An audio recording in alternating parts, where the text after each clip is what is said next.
Disclaimer, Paola and Therese were sick during this video. Please excuse the stuffy recordings. Thank you. Without further ado, we present the social injustices of gambling. Throughout history, gambling has been a casual pastime and a source of entertainment for many, from buying tickets for the lottery to wagering on horse races. The practice of placing bets on various games of luck has long been a staple of social events. But despite the innocuous nature of its premise, participation in the activity of gambling is regarded with similar stigmas and expectations as drinking or smoking, fine in company but looked down upon in habit. An extended involvement in gambling often coincides with difficult situations and trouble dealing with life. This may in fact reflect a key aspect of gambling, the capacity for addiction.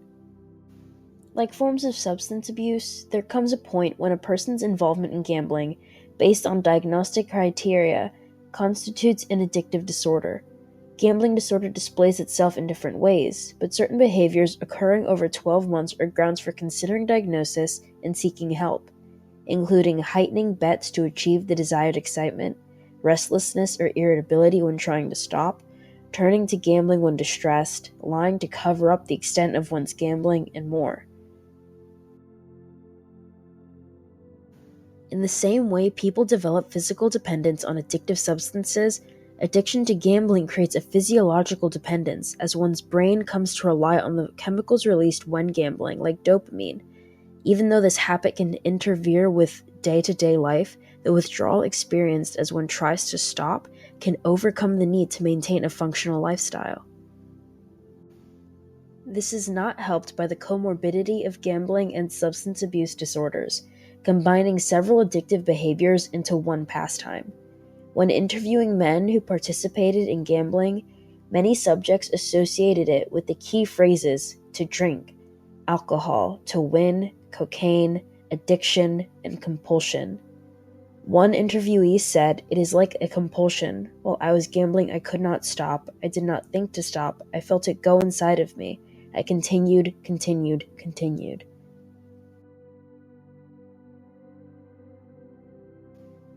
Gambling is not done alone. When one chooses to gamble, they are enabled and encouraged to do so. That is the nature of the business. Casinos, horse racing, the lottery are all industries. They intend to collect money from consumers inherent in their goal, without regard for the influence they impose on their consumer base.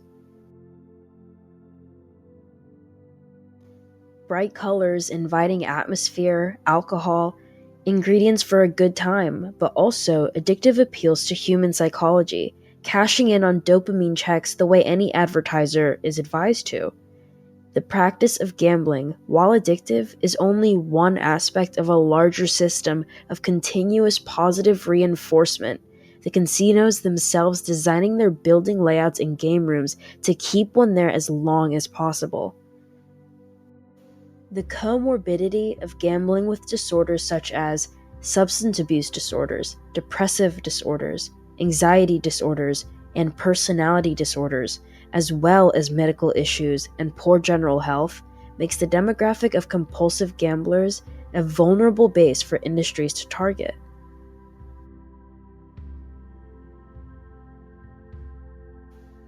This exploitation becomes a social justice issue when reviewing the demographic of those suffering from gambling disorders. In many cases, they are people already facing financial difficulties, who turn to gambling to escape from or attempt to alleviate these struggles. While it is a personal responsibility to moderate one's own choices, the initial draw of gambling is, for some, desperation. From there, the industry itself encourages them to fall into addictive habits.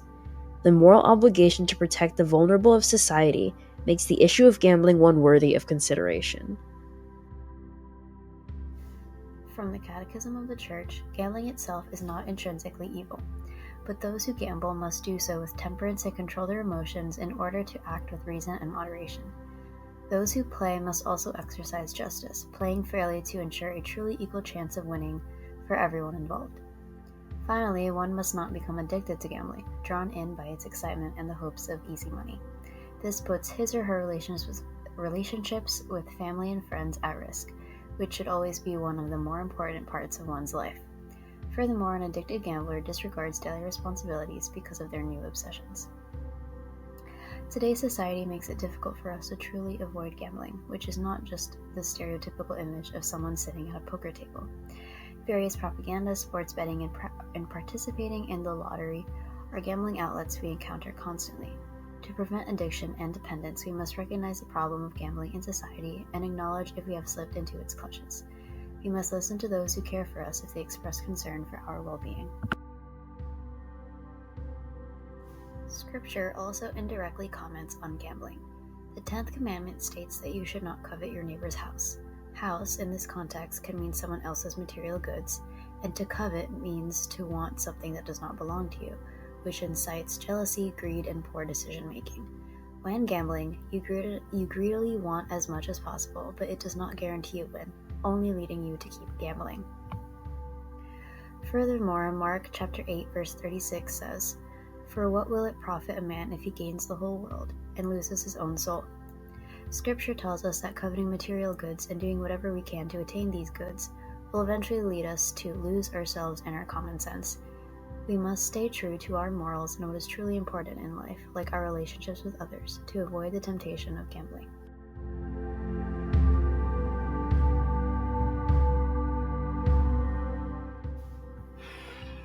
Number one asks if I consider gambling an addiction, and I do. It's quite visible just by a simple trip to the casino, and that you see the same people over and over and over again, usually in the same chair. At what point would it be considered as such? I think it becomes, there are people out there who gamble away money that would necessarily be used for like essentials like rent, food, childcare, and when that point comes, you know that you have an addiction. When the activity controls you as opposed to you're controlling the activity, you know you have an addiction. Number two, why do people get addicted to gambling in the first place? Because they like winning. Everybody likes a winner. However, the house always wins.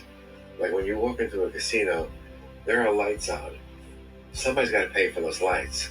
Okay, not everybody wins. The odds are against you that you would win. There's a thing in psychology called the gambler's fallacy, where they just keep going and going and going because I know I'm due to hit it. It's nothing. There's no rhyme or rhythm.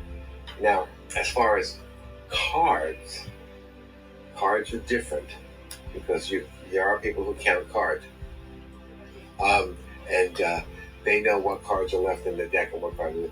That's a little bit more scientific. But most people go to like a slot machine and they let the machine control the outcome. Whereas in reality, you'd be better off if you control the outcome, like stop it at a certain point in time. Is there a certain bias you've seen regarding who was more likely? No. No. I haven't seen, in my experiences in casinos, and I've been to casinos here in Florida, Las Vegas, New Orleans. I see no one group overly represented as opposed to another. What advice would you give to those who are trying to remove themselves from their gambling addiction? On every slot machine, there's a phone number. Okay, there's a phone number throughout the casino saying, do you have a problem? There are numbers that you can call, but sometimes they're supposed to be manned 24 hours a day, 7 days a week. But I have evidence that suggests to me that they don't answer it all the time. So, but there's also there's like a Gamblers Anonymous support group, just like there's an Alcohol Anonymous support group. So, it's available. There are a few do's and don'ts for those who want to help their loved ones to separate them from their gambling addiction. Some do's include building trust with those recovering, being honest with them when telling them how their addiction has affected you, and respecting their privacy on their journey to recovery while still being supportive. You can also encourage them to join support groups so that they can be surrounded by others who truly understand the road they are on.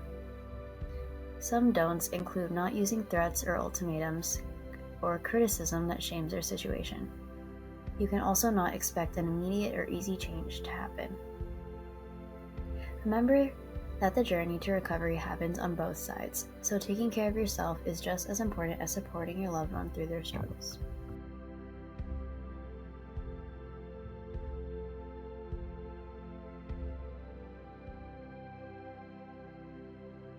Thank you for listening to our information. We have a quick skit about gambling. Bro, the Patriots are easily going to beat the Dolphins tomorrow. What are you talking about? You're crazy, man, bro. Tyreek Hill's about to run over the Patriots. Are you serious? You're crazy, man. The Patriots' defense is better than it ever has been. What do you want to bet? I bet you $30 that the Patriots get absolutely smoked tomorrow. Typical Dolphins arrogance, bro. I'm about to make an easy $30. In the second game of the season, the New England Patriots brutally defeat the Miami Dolphins 43-0.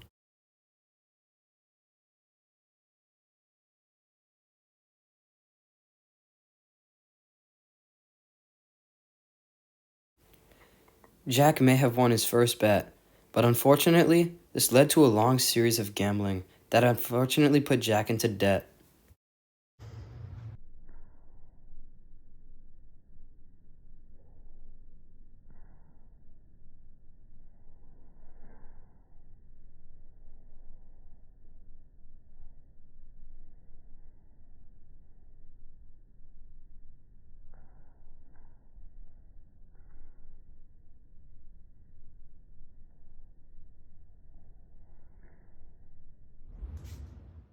We hope you enjoyed our project on gambling and the social injustices that come along with it. Please remember that gambling is a very serious issue, and that even though it may seem enticing like this picture, it leads to very serious problems.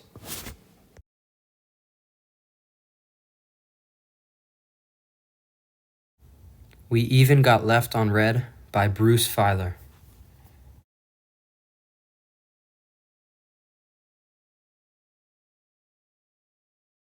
In all seriousness, we ask you to please be wary of gambling. Gambling can lead to very serious issues, and especially can lead to addiction, which can change your whole life. Whether it seems like a joke, an insignificant amount of money, or just a little fun, it can lead to really big problems, and it can happen to anyone. Please look out for your friends and tell them if you think they have a problem, and help point out the social injustices of gambling and how it can affect your life. Thank you.